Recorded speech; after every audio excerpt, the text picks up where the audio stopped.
Hello and thanks for joining us. I'm Ifunaya Amafili, bringing you the 7:30 news from the studios of ABS. Commissioner for Basic Education, Professor Omenoha, enjoins teenagers with special needs to learn new skills and be self-reliant.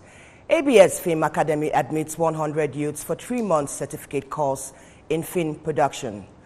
MBC condemns the demolition of the structure housing Fresh FM in Ibadan, Oyo State.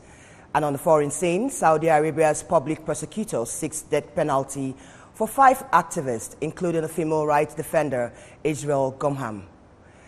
Now the news in details. The Anambra State Ministry of Basic Education, in collaboration with a company, has organized a 2-week skill acquisition boot camp for teenagers with special needs. The program, expected to train those with special needs in various fields and skills of human endeavor, is presently holding in Youth Development Center Mbaku to wind up on the 28th of August. Our correspondent, Theophilus Ukoha, brings the rest of that report.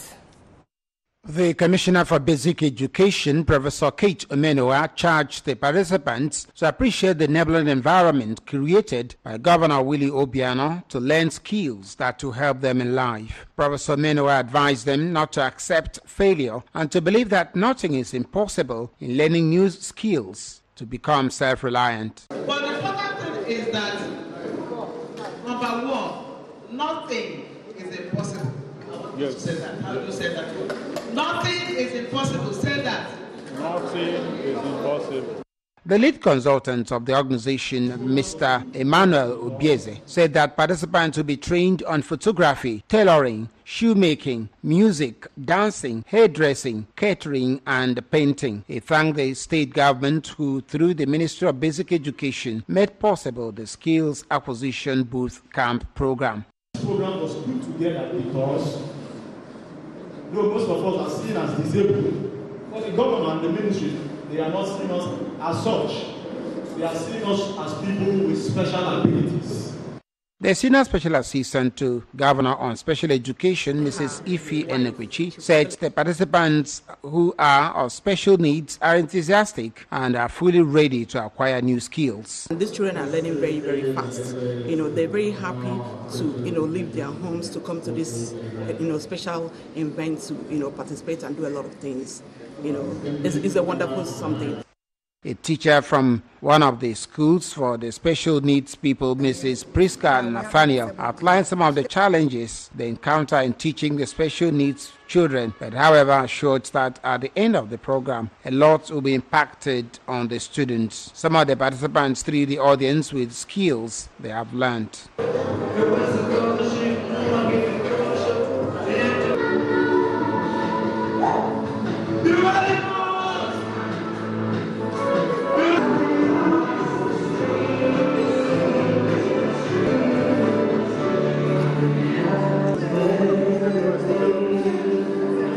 The Commissioner, Professor Omenoha, in company of other invited guests, inspected the stands. Theophilus Okoha reporting for ABS News. Communities in Orumba North local government area have been enjoined to key into the state government community and social development project to improve their standard of living. The General Manager, Community and Social Development Agency, Mr. Chudi Mojeku, made this call during a sensitization program for stakeholders in Orumba North local government area on the benefits of the scheme. Blessing Uchendu tells us more on that story. Who said that 5 local government areas in Anambra State have been selected for the World Bank Assisted Program. He explained that the aim of the Community and Social Development Project, CSDP, is to empower the communities with grants to develop, implement, and monitor microsocial and natural resources infrastructure projects, as well as strengthen the skills and capacity of the LGAs to support communities and build partnership with them. Like to say, the communities have to express interest in the project. It's a kind of partnership between the government and the communities. They would have to be the driver of the project. They have to conceive their projects. They have to design it, implement it, finance it, monitor it, evaluate it, and maintain it, and also take ownership. And part of the taking ownership implies that they will have to contribute about 10% of the cost of the project, either in cash or in kind, or by a commission of good kinds and a kind. Also speaking, the operations manager of the agency, Mrs. Uche Nwizubo, while commenting on the topic Community Development Plan, CDP, said that CDP is a plan whereby state agency facilitates, assists and supports the community to develop, while the implementation, ownership and sustainability are the responsibilities of the community. Earlier in his opening remark, the Transition Committee Chairman of Orumba North Council Area, Honorable Emeka Afoka, disclosed that the council has set up a committee backed by law from the various communities to key into the program through setting up their own committees for the welfare of Ndi Orumba North.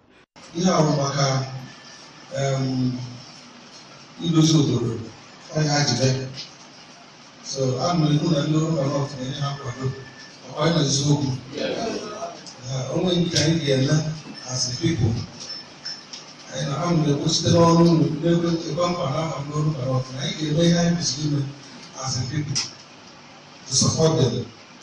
Then how am I going to have a job in here? Our people will welcome you because it's a good intention and it's a welcome development. Speaking, the traditional ruler of Oko, Professor Lars Ekweme, applauded the World Bank assisted program, which he said will be a great benefit to their various communities. Responding, some of the stakeholders, including Mrs. Henry Onyekwelu from Nanka, Ifeanyi Nwafo from Amokbala, and Mrs. Martha Enekwe from Ajale, appreciated the state governor, Chief Willie Obiano, for making their dreams come true through the attraction of CSDA and assured of their maximum support towards the development of their communities. The sensitization program was well attended by traditional rulers, women leaders, as well as youth leaders from the 16 communities of the council area.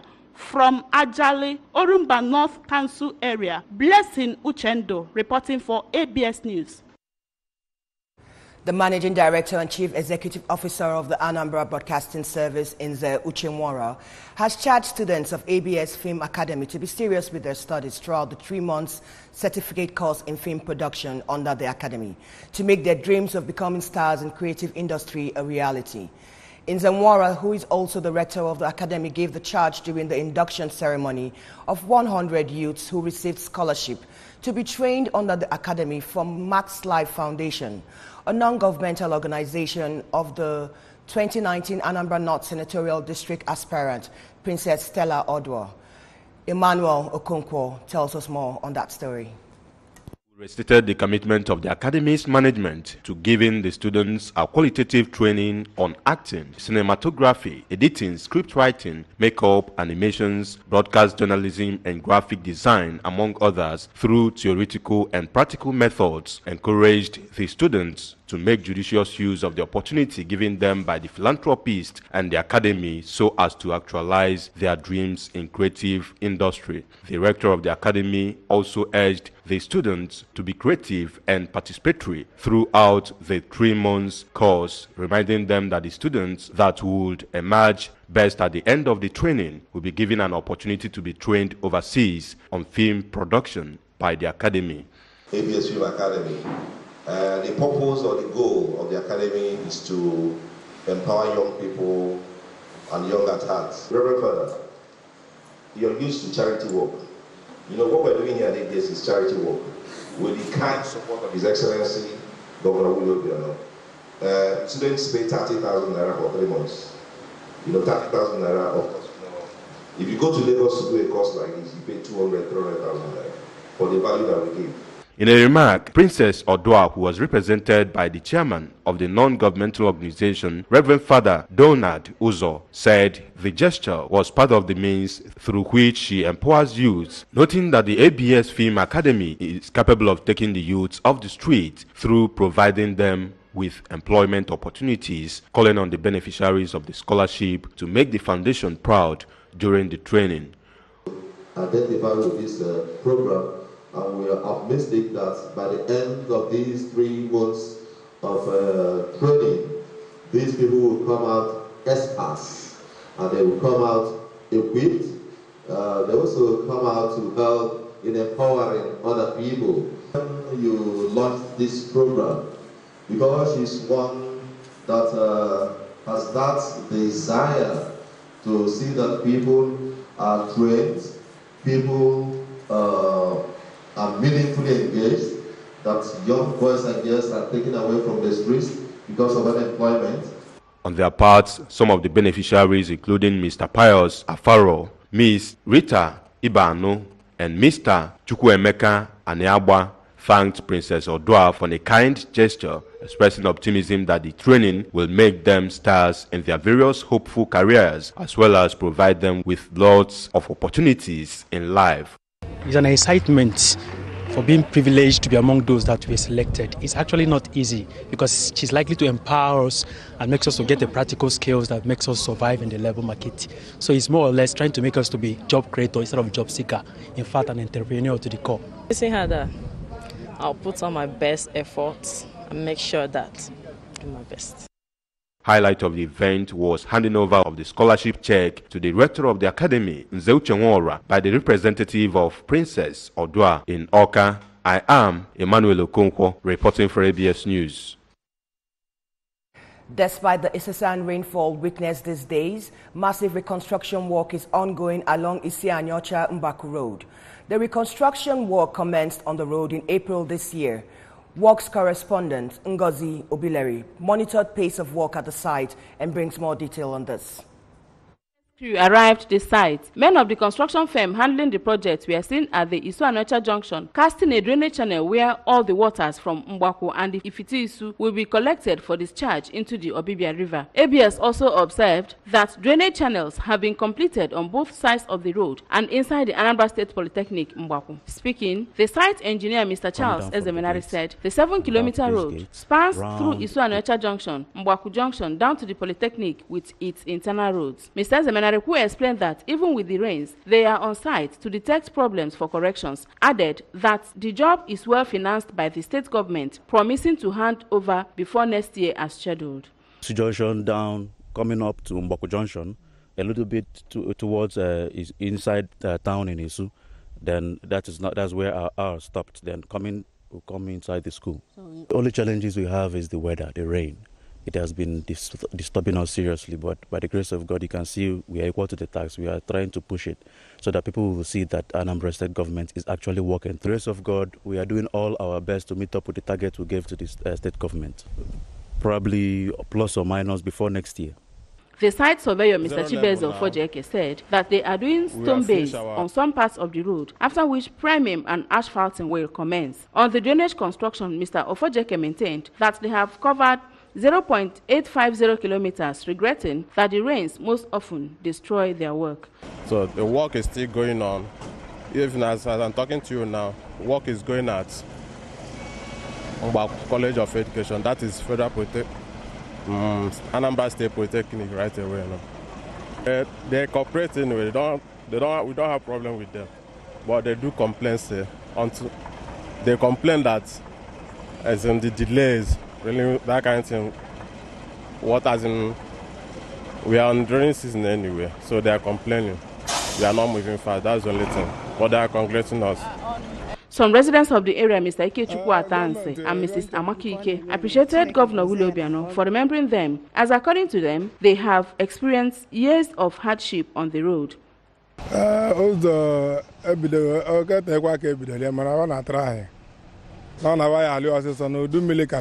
I'm on a million causalia, and I saw Loya Cruz of Ganona Vianahara. I'll the Mesiboto. Maka by this time last year, you shop my window Cadanamba. I know Chamok. When I collect the chicken and this year when I had each other.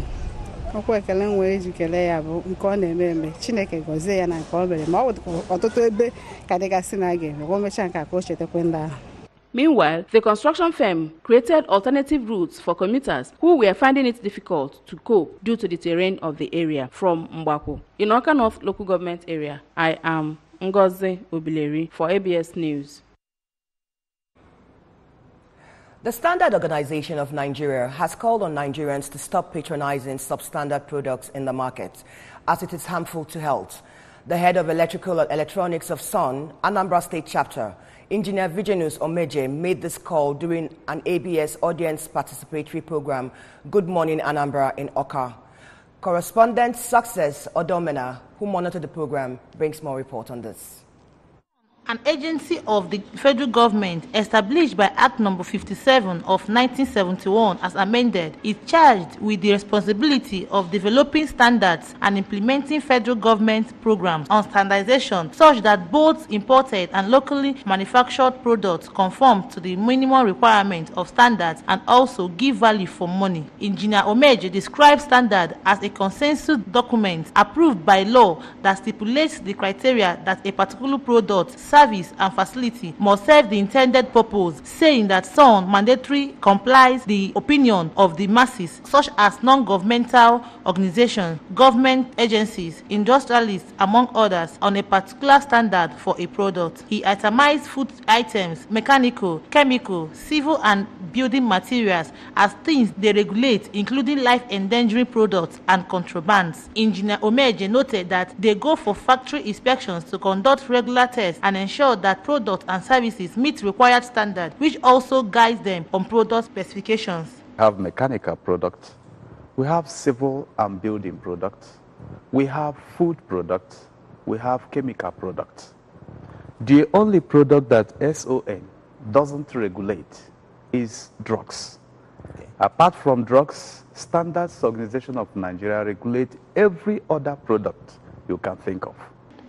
He further urged producers and manufacturers to approach SON whenever they want to produce to ensure that their products meet national or international standards before moving into the market to avoid being prosecuted, while calling on consumers to look out for quality marks issued by the organization and NIS, among others, before consumption. The head of electrical and electronics of SON, however, advised the general public to report defaulters to the organization as well as shun their products, since substandard products endanger lives, property, and affects the economy negatively. Easier way of identifying a quality product is to look for the quality mark that is issued by Standards Organization of Nigeria. Quality marks are inscribed and is a part of the requirement of the standard that any product that is manufactured before it goes into the shelf of the market must be certified by SON into the MANCAP. That's why it is called mandatory. It is mandatory, it is not optional. A caller on the program, Engineer John Paul, stressed the need for SON to have a closer relationship with consumers and professional agencies in order to help curtail the issue of substandard products in the country. It's been Success Odomena reporting for ABS News. And on the national scene, the National Broadcasting Commission has condemned the demolition of the structure housing the Fresh FM in Ibadan by the Oyo State government. The Director General of NBC, Ishak Modibo Kawu, who spoke in Ilorin, said the demolition was a worrisome development and did not speak well of the state government. The structure music house, reportedly owned by popular musician Yinka Ayefele, had been in the operations for 10 years and worth 800 million naira. Kawu said the development is worrisome because, for all its worth, the broadcast outfits are playing a big role in reducing unemployment, especially in the situation where many young Nigerians are idle. The NBC boss promised to set up a meeting with the state government on finding a way forward on the issue. The federal government and governors of the southeastern states have lampooned the federal government on implementation of the projects in the zone, saying the center has shortchanged states in the region in the implementation of capital projects in the 2017 budget. This is even as the Senate alleged that the major cause of the friction between it and the executive arm was the funding of projects, mostly constituency projects, since the National Assembly has appropriated funds for them.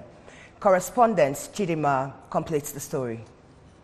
Southeast governors said they were interested in the 2017 approved budget because it was linked with the 2017-2020 economic recovery and growth plan of the present administration. The governors bared their minds through the Director General of Southeast Governors Forum, Professor Simon Utuanya, who presented a monetary report on performance of the 2017 federal capital budget in the Southeast. Utuanya said the capital project implementation in 2017 did not fare well at all in Southeast states, as the roads have remained impassable, and so the federal government should please do better in 2018, hoping that they would make the improvement. Speaking in the same forum, Southeast Senate caucus leader Senator Inaya Abaribe stated that their major challenge in the National Assembly is the fight with the executive arm on zonal intervention projects. He noted that the reason budgets don't perform was the fact that there is a mismatch of the needs of the people to what somebody else wants just to impress somebody else. Abaribe said the report was necessary to show the world that the National Assembly members put in enough effort in oversight of the implementation of projects. But the federal government was quick to rebut this, as both the Minister of Information and Culture, Alhaji Lai Mohammed, and his Power Works and Housing counterpart, Babatunde Fashola, said it was an unfortunate claim from governors who are aware of government's intervention in the region. I am Chidimi Kanyon for ABS News. And on our business news, no fewer than 600 yellow pepper farmers in Nsukka have been shortlisted to benefit from Central Bank of Nigeria's agricultural loan of 900,000 naira each to boost yellow pepper cultivation in commercial quantities in the country. Mr. Dan Oche, the Director General in Nsukka Chambers of Commerce, Industry, Mines and Agriculture, disclosed this in Nsukka during a meeting between the chambers and farmers of yellow pepper, popularly called Ose Nsukka, saying that the aim was to produce the yellow pepper in commercial quantities, in which about 80% of it will be exported to other countries of the world. The Director General said the Chambers has acquired huge hectares of land at Uzo Wani local government area for the yellow pepper cultivation, explaining that six of the farmers will be given a hectare to cultivate the yellow pepper. The CBN empowerment will create employment, as each farmer is expected to employ at least 3 persons to assist in the farm. Oche said that the training of shortlisted farmers on entrepreneurial, good agricultural practices and financial literacy will start on the 28th of August, and urged farmers to give the training the highest attention it deserves, as it will go a long way to contribute to the success in farming. And on the foreign scene, Saudi Arabia sits the death penalty of a female activist. Public prosecutor has reportedly alleged that 5 activists and a female rights defender, Isra Al-Goham, will be persecuted. Human Rights Watch said they recently went on trial at a terrorism tribunal on charges including participating in protests in the restive Qatif region, a scene of demonstration in the minority Shang Muslim community. Ms. Goham, who is believed to be the first Saudi woman to possibly face the death penalty for rights-related works, was arrested in December 2015 with her husband, and they have been held at Danam's Al-Mahib's prison since. Human Rights Watch, which warned that it sets a dangerous precedent for other women activists currently behind bars in the Gulf Kingdom, noted that at least 13 human rights defenders and women rights activists have been arrested since mid-May, accused of activities deemed a risk to national security. Members of the Shai community have taken to the streets to complain about the discrimination they say they faced from the Sunni-led government. The public prosecutor accused Mrs. Goham and the other 4 activists of charges, including participating in protests in the Qatif region, incitement to protest, chanting slogans hostile to the regime, attempting to inflame public opinion, filming protests and publishing on social media, and providing moral support to rioters. The prosecutor reportedly called for them to be given the death penalty at the start of their trial, based on the Islamic legal principle of tazir, under which the judge has discretion over what constitutes a crime and over the sentence. On our sports news, the first big wig was convicted in the United States in the FIFA corruption scandal that disgraced world football awaited sentencing on Wednesday. Marin was convicted of accepting bribes from sports marketing companies in exchange for contracts to broadcast major tournaments like the Copa America and the Copa Libertadores. He was one of the FIFA's executives arrested in May 2015 at a luxury hotel in Zurich in the raid requested by the United States. U.S. prosecutors are seeking 10 years in prison and a $6.6 million fine for Jose Maria Marion, who is 86, the former president of the Brazilian Football Federation. Citing his age and frail health, prosecutors are asking that he be sentenced to 13 months in prison. U.S. District Court Judge Pamela Chen is expected to announce her decision. The U.S. probe revealed the corrupt, ugly underbelly of world football and the lavish lifestyle of FIFA executives who traveled around the world in private planes and were treated like royalty as they arrived for conferences in places like the Bahamas and Mauritius. Don't forget you can listen to our news and programs from many parts of the world by logging on to us on our website at www.absradiotv.com, or you can like us on our Facebook page, which is facebook.com/ABS Radio Television, or follow us on our Twitter and Instagram handle at absradiotv.com. Now the main points. The Commissioner for Basic Education, Professor Omenoha, enjoins teenagers with special needs to learn new skills and be self-reliant. ABS Film Academy admits 100 youths for 3-month certificate course in film production. Director of the Academy in Zenwara assures qualitative training for students. MBC condemns the demolition of the structure housing Fresh FM in Ibadan, Oyo State, says broadcast outfit plays big roles in reducing unemployment. And on the foreign scene, Saudi Arabian public prosecutor seeks the death penalty for 5 activists, including the female rights defender Israel Goham. Mrs. Goham is believed to be the first Saudi Arabian woman to face the death penalty for rights-related works. And that's it for the news on ABS Radio. Do stay tuned for the next program. Many thanks for watching us. My name is Ifunaya Amafili. Good night.